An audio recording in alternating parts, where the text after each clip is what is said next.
Squiz Kids acknowledges the traditional owners of the lands on which we podcast, the Turrbal and Kombumerri people. Squiz Kids! It's your daily news fix. Fun, free, fresh.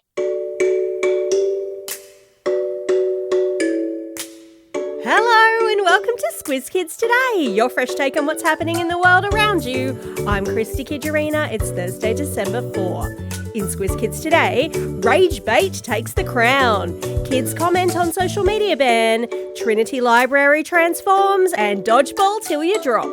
That's what's making news kid style. The Lowdown. What if I told you that schools were banning birthday cakes starting next week? Or that Minecraft servers were shutting down forever? Or that your favourite footy team had been kicked out of the comp overnight? Totally untrue, but did your tummy do a little flip? Did you feel a spark of, wait, what? If so, you've just been hit with something called Rage Bait, and it's just been crowned the Oxford University Press Word of the Year. Rage Bait is any online post designed to make people angry or upset, because anger gets clicks and comments and arguments, and that means more engagement. And what is it that social media platforms love? Oxford's language experts choose a word of the year to capture what the world's talking about. This year, more than 30,000 people voted, and the experts picked Rage Bait because it exploded in use during 2025 thanks to big conversations about online safety, misinformation, and how tech can manipulate our emotions. Other frontrunners included aura farming, when someone carefully curates a super cool online vibe, and biohack, which is all about using lifestyle tweaks or tech to improve your body or brain. Which just goes to show the words we use don't just describe the world, they help tell the story of it.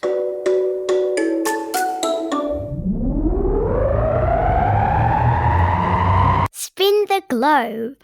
Each day we give the world globe a spin and find a news story from wherever it stops. And today we've landed in Dublin, Ireland, where one of the world's most famous libraries is having a massive clear out. Warning, I'm about to go full library geek on you, proudly, because what is IMO, the world's most famous library, Trinity College Dublin's old library, is about to close for a gigantic restoration. And when I say gigantic, I mean hundreds of thousands of books being carefully moved, cleaned, tagged, and tucked away while the 300-year-old building gets a makeover. For the very first time since the 1700s, the famous Long Room, with its dark oak shelves, arched wooden ceilings, and rows of ancient books, it's almost empty. Staff wearing gloves and dust masks have already packed up nearly 200,000 books, gently vacuuming, measuring, and tagging them so that they can be safely stored in climate-controlled rooms. Staff say that with the weight of the books removed, the 300-year-old building physically shifted. Floorboards creaked, timber joints eased, and tiny nails rose from the floorboards. Some of the books are older than the library itself, including the Book of Kells, one of Ireland's greatest treasures. It's a 1,200-year-old handwritten and hand-painted copy of the Christian Gospels. They have a copy of Shakespeare's First Folio, and even the first book ever printed in the Irish language. The best bit? They're digitising the whole collection so that anyone, anywhere in the world can explore it online.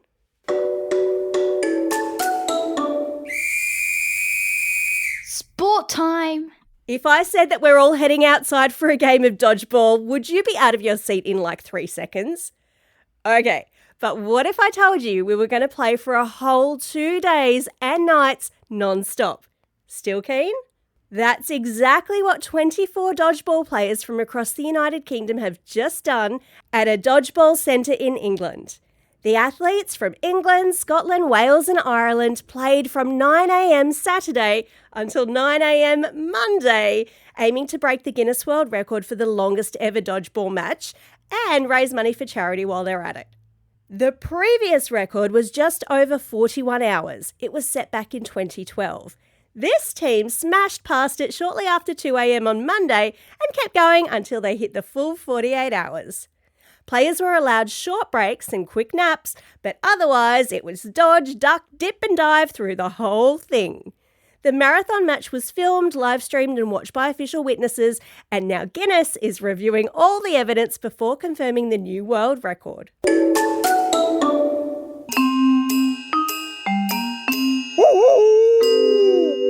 News hounds. Every Thursday, Squizzy the News Hound sticks his snout into Squiz Kids HQ to report back on fishy things he sniffed out on the internet. And today, his nose is twitching because Australia's kids have spoken loudly about the upcoming social media ban. The fabulous people at Behind the News surveyed more than 17,000 Australians aged from 9 to 15.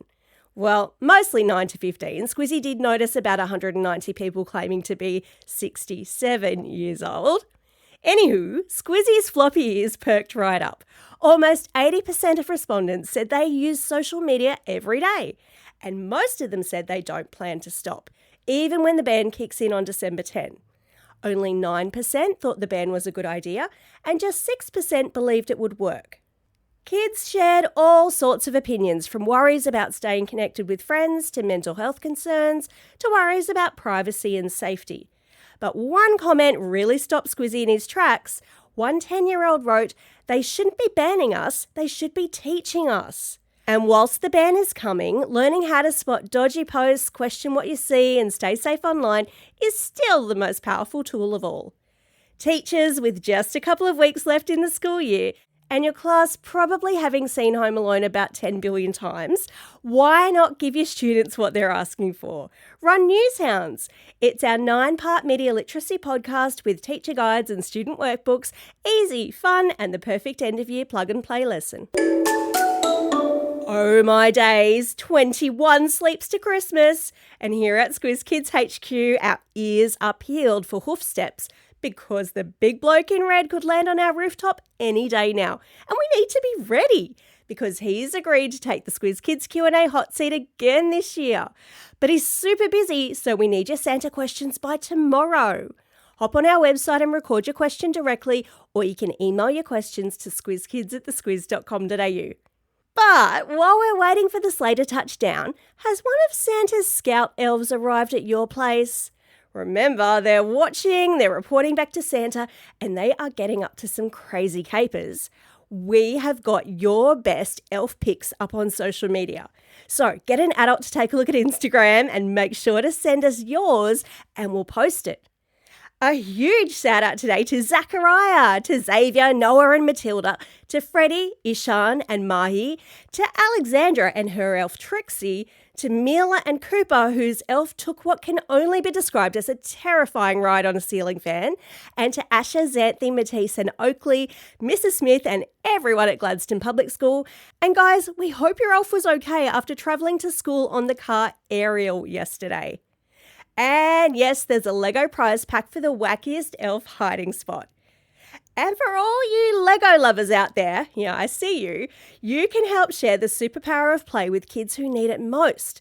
All you have to do is build a heart out of Lego bricks and share it with the hashtag #BuildToGive, or pop into one of the Lego stores. Each heart means that Lego will gift a set to a child in need these holidays. You'll find all the info in the episode notes.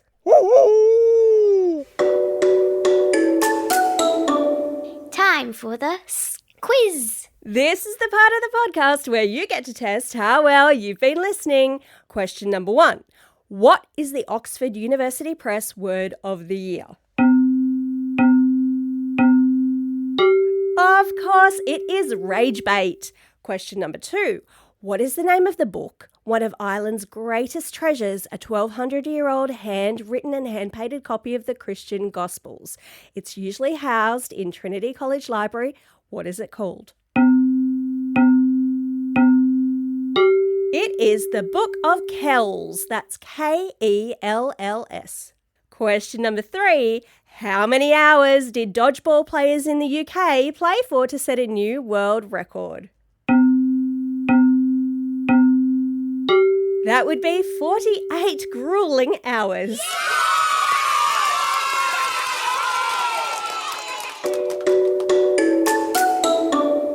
shout-outs.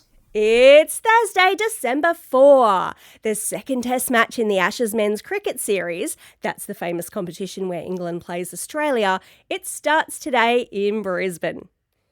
It's also a special day for these Squiz kids celebrating a birthday today. Olivia from Forest Lake, Alice from Fig Tree Pocket, Makia from Parabadoo, Zach and Ella from West Albury, Karina from Lugano, Noah from Mount Crosby, Kayla from Illawong, and Chloe from Riverview. Classroom shoutouts today go to classes 4B and 4G with Ms Payne at St Thomas More Catholic Parish Primary School in Roos.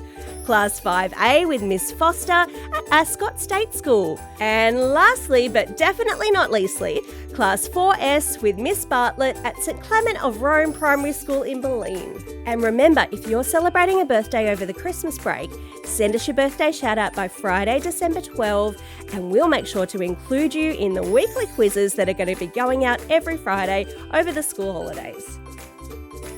And if you've got a classroom shout out, you can drop us a line at squizkids@thesquiz.com.au or fill out the form on our website, but make sure you're quick. And that's all we have time for. Thanks for listening to Squiz Kids today. We'll be back again tomorrow with the Kids versus Adults Weekly News Squiz. Your chance to see who's been paying most attention to the week that just was. In the meantime, get out there and have a most excellent day. Over and